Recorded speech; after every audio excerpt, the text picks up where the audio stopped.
Hello dear students, good morning to all of you. आज का जो लेक्चर है वो ग्रेविटेशन का फोर्थ लेक्चर है। पिछले लेक्चर में हम लोग ने कैपलर्स के फर्स्ट लॉ, सेकेंड लॉ और थर्ड लॉ को डिफाइन किया था। आज के लेक्चर में हम लोग डिस्कस करेंगे thrust and pressure, density and relative density. तो आज का जो लेक्चर है वो हम लोग के लिए काफ़ी इंपॉर्टेंट होने वाला है और इसको अच्छे से समझना। तो शुरू करते हैं आज का lecture, thrust and pressure. Thrust and pressure को समझने के लिए हम अपने डेली लाइफ के कुछ एग्जाम्पल को कंसीडर करते हैं। जैसे हम देखते हैं कि रोड पे तरह तरह की गाड़ियाँ चलती है, जिसमें से कुछ गाड़ियों के चक्के चौड़े होते हैं, कुछ गाड़ियों के चक्के पतले होते हैं। तो इस चैप्टर में हम लोग समझेंगे कि क्यों चौड़े होते हैं और क्यों पतले होते हैं। जैसे एक मैं कंसीडर करता हूँ कार को, जिसका टायर चौड़ा होता है, और दूसरा मैं हेवी गाड़ी को कंसीडर करता हूँ, जिसमें मैं ले लेता हूँ एक ट्रक को।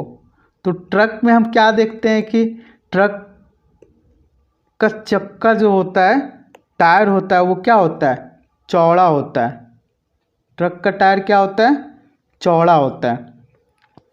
तो ट्रक पे जो सामान होते हैं वो ज़्यादा हेवी वेटेड होते हैं, और ज़्यादा हेवी वेटेड होने की वजह से इस पे फोर्स क्या लगता है, ज़्यादा लगता है। इसलिए इसके टायर जो होते हैं वो क्या होते हैं, चौड़े होते हैं, और इसका प्रेशर इसके कंपेयर में कम लगता है, मीन्स फोर्स कम लगता है।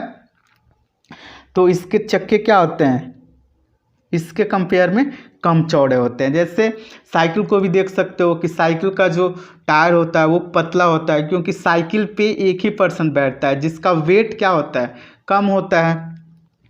और हम लोग अपने घर में भी देखते हैं कि जैसे मम्मी सब सब्जी काटती है तो चाकू पुराना होने की वजह से क्या कहती है कि चाकू को बदलो, क्योंकि चाकू में धार नहीं रहता है, और धार नहीं रहने की वजह से उस सब्जी को काटने में क्या होता है, परेशानी होता है। वही जिस चाकू में ज़्यादा धार होता है उससे हम लोग को सब्जी काटने में क्या होता है, आसानी होता है। इस पिक्चर से भी तुम लोग समझ सकते हो। इस पिक्चर में क्या है कि कोई बंदा कील को इस ब्लॉक में या इस लकड़ी में ठोक रहा है।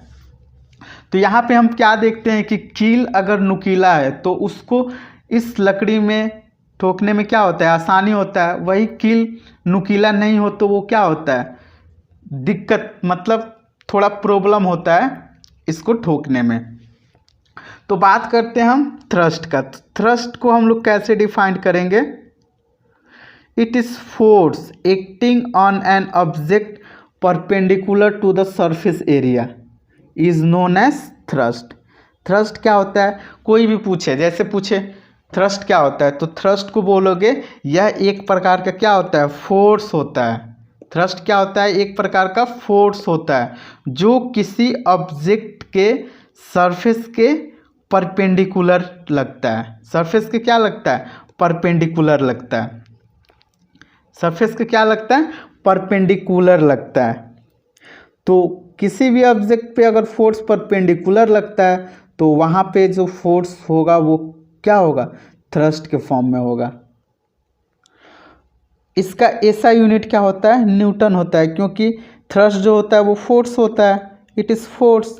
तो फोर्स का ऐसा यूनिट क्या होता है, न्यूटन होता है, इसलिए थ्रस्ट का भी ऐसा यूनिट क्या होगा, न्यूटन होगा। जैसे मान लेते हैं ये दीवार है, ये दीवार है, इस दीवार पे कोई लड़का पुश कर रहा है, इस दीवार को कोई लड़का पुश कर रहा है, ठीक। तो यहाँ पे ये फोर्स लगा रहा है इस डायरेक्शन में। देखो ये जो लड़का है वो इस डायरेक्शन में फोर्स लगा रहा है। तो यहाँ पे जो फोर्स और ये जो सरफेस है उसके बीच कितना एंगल बन रहा है, 90 डिग्री बन रहा है। तो यहाँ पे जो फोर्स होगा वो क्या होगा, थ्रस्ट होगा। जैसे किसी मेज पे कोई ब्लॉक रखा हुआ है, ये मान लेते हैं मेज है, ठीक है। अब इस मेज के ऊपर कोई ब्लॉक रखा हुआ है, ठीक। तो इस ब्लॉक के कारण नीचे की तरफ फोर्स लगेगा, mg फोर्स, ग्रेविटेशनल फोर्स। अब और ये ब्लॉक का सरफेस है ये वाला पार्ट, तो यहाँ पे कितना एंगल बन रहा है, 90 डिग्री बन रहा है एंगल। फोर्स और सरफेस के बीच कितना एंगल बन रहा है, 90 डिग्री एंगल बन रहा है, तो यहाँ पे भी फोर्स क्या होगा, थ्रस्ट होगा, थ्रस्ट होगा। नेक्स्ट टर्म आता है प्रेशर। तो प्रेशर को हम लोग कैसे डिफाइंड करेंगे? Pressure is defined as force applied per unit area. Pressure क्या होता है? प्रेशर जो होता है फोर्स पर यूनिट एरिया होता है। जैसे इसको हम लोग मैथमेटिकली कैसे लिखेंगे? Pressure equal to force per unit area. Force per unit area, force per unit area क्या होता है? प्रेशर होता है। फोर्स पर यूनिट एरिया क्या होता है? प्रेशर होता है। इसको हम लोग शॉर्ट फॉर्म में लिख लेते हैं, P equal to F upon a. P equal to F upon a. F किसको इंडिकेट कर रहा है? फोर्स को। और A किसको इंडिकेट कर रहा है? एरिया को। और P फॉर प्रेशर। तो यहाँ पे हम लोग को पता होगा फोर्स का ऐसा यूनिट क्या होता है? न्यूटन होता है, और एरिया का मीटर स्क्वायर। अब न्यूटन पर मीटर स्क्वायर को हम लोग बोलते हैं पास्कल। तो यहाँ पे प्रेशर का ऐसा यूनिट क्या होता है? पास्कल। तो जहाँ कोई भी डिजिट के आगे PA लिखा रहेगा वो किसको इंडिकेट करेगा? पास्कल को। जैसे मैं लेता हूँ 5 PA, तो यहाँ पे डायरेक्ट तुम लोग देखोगे यूनिट क्या है? PA। PA किसको इंडिकेट करता है? प्रेशर को। तो ये वाला टर्म क्या है? प्रेशर। प्रेशर को इंडिकेट कर रहा है। वही मैं पूछूं 2 न्यूटन, तो ये किसको इंडिकेट कर रहा है? तो डायरेक्ट बोलोगे फोर्स को, क्योंकि फोर्स का ऐसा यूनिट क्या होता है? न्यूटन होता है। तो प्रेशर क्या होता है? Force per unit area. Pressure equal to क्या होता है? Force per unit area. Pressure equal to F upon a. Force per unit area क्या होता है? प्रेशर होता है। तो यहाँ पे हम देख रहे हैं प्रेशर जो है वो डायरेक्टली प्रोपोर्शनल टू है, प्रेशर जो है वो डायरेक्टली प्रोपोर्शनल टू है फोर्स के, और इन्वर्सली प्रोपोर्शनल टू है एरिया के। इसका मतलब क्या होता है? अगर हम फोर्स बढ़ाते हैं, अगर हम फोर्स इंक्रीज करते हैं तो प्रेशर क्या होगा? इंक्रीज करेगा। अगर एरिया इंक्रीज करते हैं तो प्रेशर क्या होगा? डिक्रीज करेगा। और एरिया डिक्रीज करेंगे तो प्रेशर क्या होगा? इंक्रीज करेगा। जैसे मैं एग्जाम्पल के साथ समझाता हूँ। जैसे मान लेते हैं ये एरिया हो गया 2 मीटर स्क्वायर, दूसरा एरिया ले लेते हैं 2 मीटर स्क्वायर। यहाँ पे एरिया हम कांस्टेंट कर दिया, मतलब एरिया हम लोग बढ़ा घटा नहीं रहे हैं, ठीक। तो इस एरिया पे फोर्स अप्लाई हो रहा है F।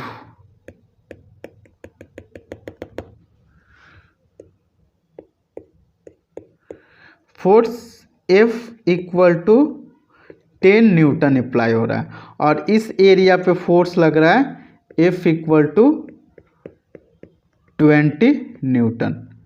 तो यहाँ पे 20 न्यूटन फोर्स क्या है? 10 न्यूटन के कंपेयर में ज़्यादा है। तो दोनों केस में हम लोग निकाल लेते हैं प्रेशर। तो यहाँ पे प्रेशर क्या हो जाएगा? Pressure equal to force upon area, F upon a, F upon a, 10 upon 2, तो ये क्या आ गया? 5 पास्कल। अब यहाँ पे हम प्रेशर निकालेंगे तो यहाँ पे फोर्स दिया हुआ है 20 न्यूटन अपॉन 2, तो यहाँ पे प्रेशर क्या आया?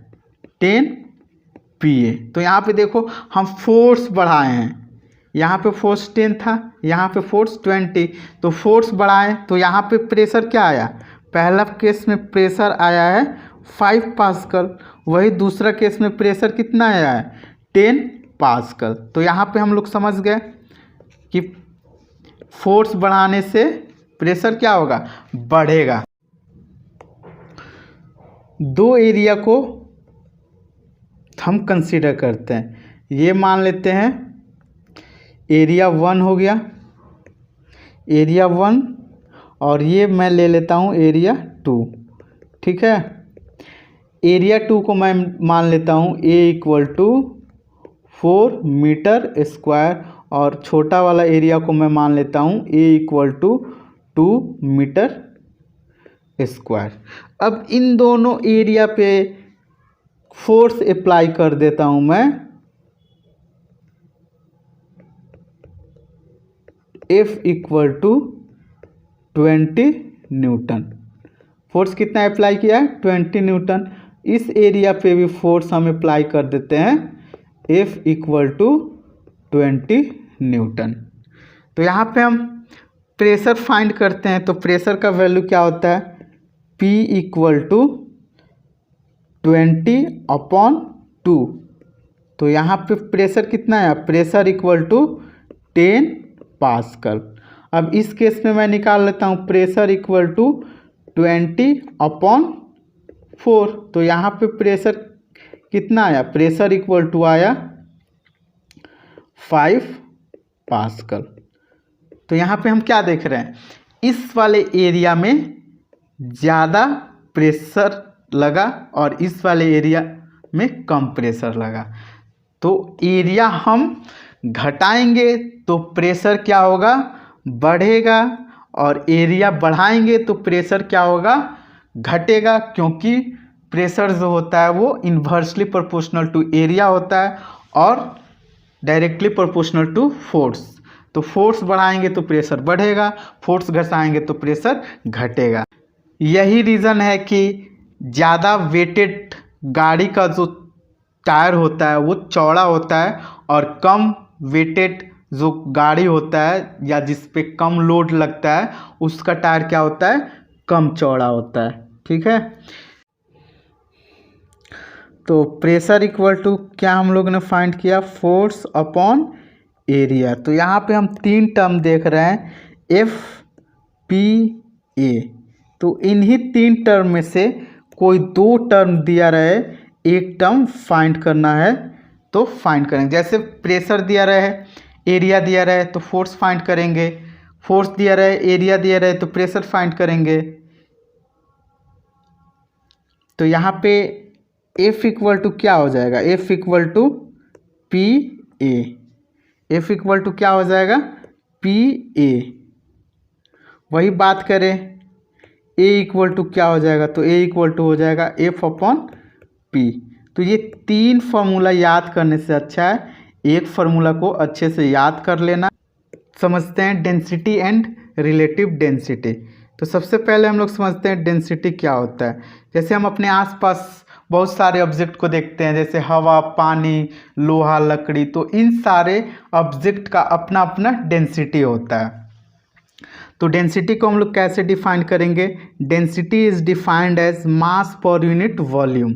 यूनिट वॉल्यूम में जो मास होता है उसी को क्या बोलते हैं? डेंसिटी बोलते हैं। इसको एक और तरीके से डिफाइन करेंगे, density is defined as it is ratio of mass and volume. तो इसको मैथमेटिकली हम लोग कैसे लिखेंगे? डेंसिटी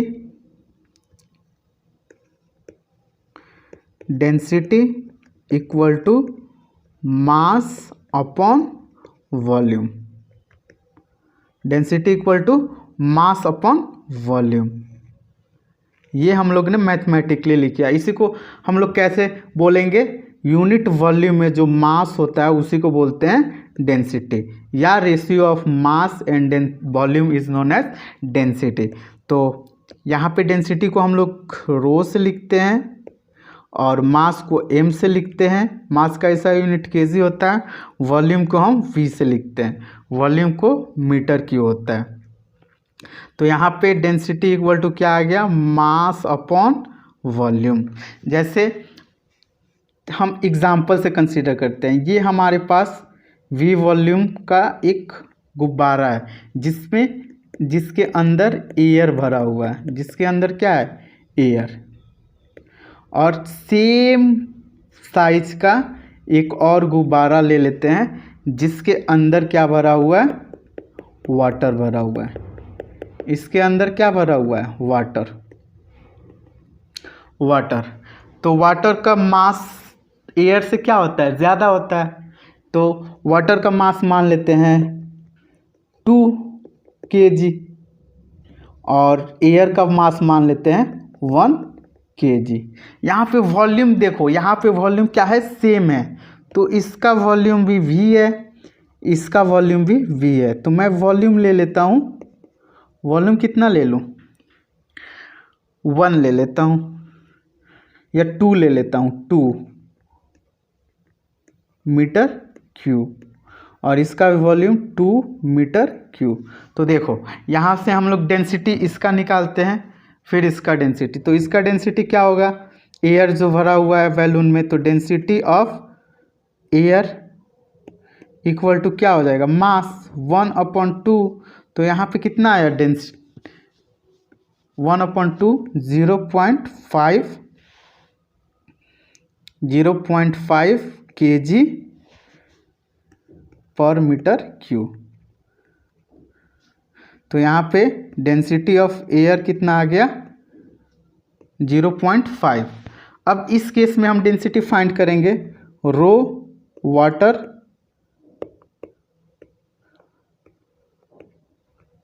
तो यहाँ पे ये वैल्यू हो जाएगा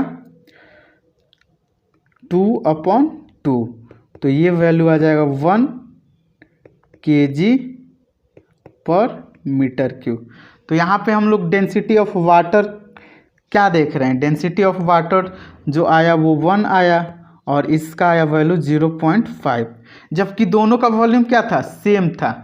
तो मास ज़्यादा होने की वजह से, वाटर का मास ज़्यादा होने की वजह से इसका डेंसिटी क्या होगा, ज़्यादा होगा। जैसे मान लो किसी लड़का को तुम मार रहे हो, एक तुम मान लो प्लास्टिक के बॉल से उसको मारे, और एक उसी शेप के बॉल, तुम उसी शेप के एक बॉल ले लो दूसरा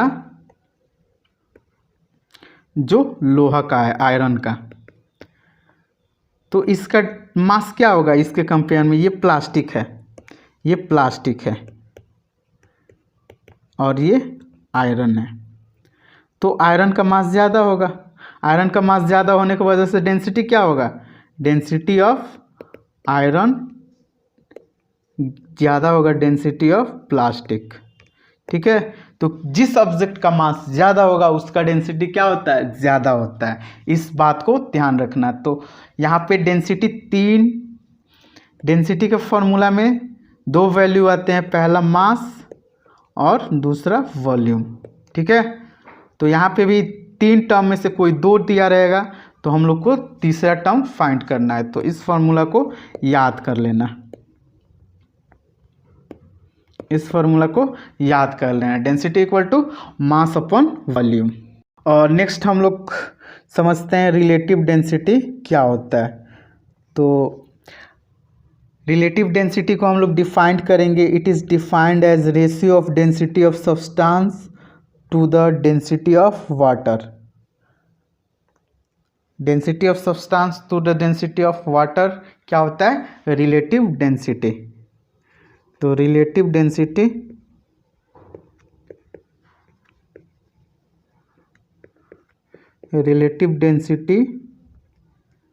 इक्वल टू होता है डेंसिटी ऑफ सब्सटेंस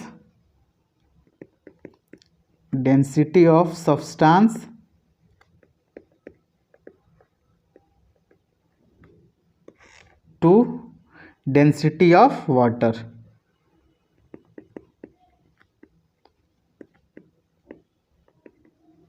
तो रिलेटिव डेंसिटी इक्वल टू हो जाएगा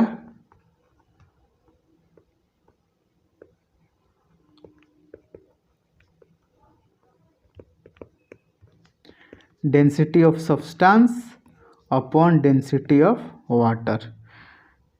रो एस क्या है, डेंसिटी ऑफ सब्सटेंस है, और रो डब्ल्यू क्या है, डेंसिटी ऑफ वाटर है। तो रिलेटिव डेंसिटी क्या हो जाएगा, density of substance to the density of water. यहाँ पे हम लोग इस ट्यूब में क्या हम लोग देख रहे हैं, एक है हमारा हनी दूसरा है वाटर और तीसरा है ऑयल। तो यहाँ पे हम लोग देख रहे हैं ऑयल क्या है, सबसे ऊपर है, उसके बाद से वाटर है, उसके बाद से हनी है। तो हनी का डेंसिटी क्या होगा, डेंसिटी ऑफ हनी ग्रेटर होगा डेंसिटी ऑफ वाटर के। अब और ये ग्रेटर होगा डेंसिटी ऑफ ऑयल। तो जिसका डेंसिटी कम होता है वो वाटर के सरफेस पे तैरने लगता है। जैसे तुम लोग देखते होगे कि सरसों का ऑयल पानी में डालते हो तो वो क्या होता है कि उसके सरफेस तैरने लगता है। क्यों तैरने लगता है, क्योंकि ऑयल का जो डेंसिटी होता है वो वाटर के डेंसिटी से कम होता है, इसलिए ऑयल क्या होता है, वाटर के सरफेस पे तैरता है। दो एग्जाम्पल को हम लोग सॉल्व करते हैं। जैसे पहला क्वेश्चन दिया हुआ है, what is the density of wooden block of mass 500 kg and volume 20 metre cube. तो यहाँ पे हम लोग को पूछ रहा है डेंसिटी क्या होगा। तो डेंसिटी इक्वल टू क्या होता है, density equal to mass upon volume. तो यहाँ पे मास भी दिया हुआ है और वॉल्यूम भी दिया हुआ है। तो डेंसिटी इक्वल टू क्या हो जाएगा, मास ऑफ ब्लॉक कितना दिया हुआ है 500 kg और वॉल्यूम कितना दिया हुआ है 20 मीटर क्यूब। तो इसको हम लोग कैंसिल आउट करेंगे तो ये ख़त्म हो जाएगा। तो यहाँ पे 25 kg per metre cube density आ गया। तो डेंसिटी हम लोग कितना फाइंड हुआ 25 kg पर मीटर क्यूब। इसी प्रकार दूसरा क्वेश्चन दिया हुआ है। दूसरा क्वेश्चन में क्या कर रहा है कि relative density of silver, relative density, देखो यहाँ पे रिलेटिव डेंसिटी पूछ रहा है, दिया हुआ है relative density of silver is 10.8। इसमें यूनिट नहीं दिया हुआ है क्योंकि रिलेटिव डेंसिटी क्या होता है, यूनिट लेस होता है। The density of water is 10³ kg per metre cube. What is the density of silver. तो यहाँ पे लिख लेते हैं formula, relative density, relative density of silver क्या हो जाएगा, density of silver, density of silver, rho मतलब density of silver upon density of water. यही ना होता है, यही होता है हमारा रिलेटिव डेंसिटी का फॉर्मूला। अब वैल्यू पुट कर दो और क्या, यहाँ पे रिलेटिव डेंसिटी ऑफ सिल्वर कितना दिया हुआ है 10.8। तो यहाँ पे वैल्यू पुट कर दो 10.8 equal to density of water. यहाँ पे डेंसिटी ऑफ सिल्वर फाइंड करना है इसलिए डेंसिटी ऑफ वाटर दिया हुआ है। तो density of silver upon density of water कितना दिया हुआ है 10³ kg पर मीटर क्यूब। तो इसको हम लोग इस साइड लाएंगे तो ये क्या हो जाएगा, मल्टीप्लाई हो जाएगा। तो डेंसिटी ऑफ सिल्वर क्या हो जाएगा 10.8 into 10³ kg per metre cube. तो यहाँ पे पावर हटाएंगे तो ये हो जाएगा 10800 kg पर मीटर क्यूब। तो इस टॉपिक पे जितने भी क्वेश्चन दिए हुए हैं उसको सॉल्व करना, उसके बाद से कंसेप्ट और अच्छे से क्लियर होगा। आज का लेक्चर यहीं पे ख़त्म हुआ, मिलते हैं नेक्स्ट लेक्चर में।